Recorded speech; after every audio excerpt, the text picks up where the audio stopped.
करतायत। कायदा आणि सुव्यवस्थेचा प्रश्न निर्माण होईल असं कृत्य करू नका, कारण जिथे तुम्हाला परवानगी तुम्ही घेतलेली आहे किंवा वंदे मातरम म्हणण्याचा जो काही सामूहिक गायनाचा जो काही कार्यक्रम आहे त्या ठिकाणी तुम्ही वंदे मातरम जरूर म्हणा, मात्र अशा पद्धतीने रस्त्यावरती कुठेही येऊन वंदे मातरम म्हणण्याचा हट्ट करू नका। आणि खास करून अबू आझमींच्या घराबाहेर हे सगळं होत असल्यामुळे सध्या आपण पाहतोय की कायदा सुव्यवस्थेचा प्रश्न निर्माण होऊ नये यासाठी सुद्धा सगळे पोलीस खबरदारी घेताना पाहायला मिळत आहेत।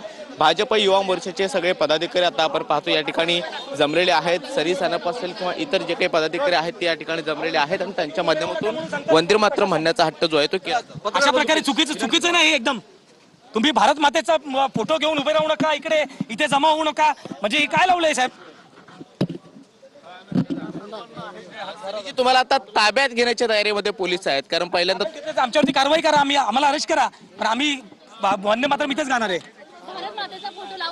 पाहतो की भारत मातेचा फोटो घेऊन भाजप युवा मोर्चाचे सनी सानप आणि इतर जे काही पदाधिकारी आहेत ते या ठिकाणी जमलेले आहेत आणि त्यांना सध्या आता पोलीस ताब्यात घेत आहेत किंवा या परिसरातून दुसरीकडे नेण्याचा प्रयत्न करतायत। काही या सगळ्या पदाधिकाऱ्यांना आपण पाहतो की पोलिसांनी एक चेन या ठिकाणी केलेली आहे आणि त्या सगळ्या पदाधिकाऱ्यांना आपण पाहतो की पोलीस जे आहेत ते इथून बाजूला काढण्याचा प्रयत्न करतायत। पाठीमागच्या बाजूला सुद्धा आपण पाहतो की जवळपास भाजप युवा मोर्चाचे 8 ते 10 पदाधिकारी हे अबू आझमींच्या घराच्या बाहेर वंदे मातरम म्हणण्यासाठी पोहोचलेले होते आणि त्यांच्या माध्यमातून वंदे मातरम म्हणण्याचा हट्ट जो आहे तो त्यांनी केलेला होता आणि सध्या या सगळ्या पदाधिकाऱ्यांना ताब्यात घेण्याची कार्यवाही जी आहे ती पोलिसांच्या माध्यमातून केली जात आहे।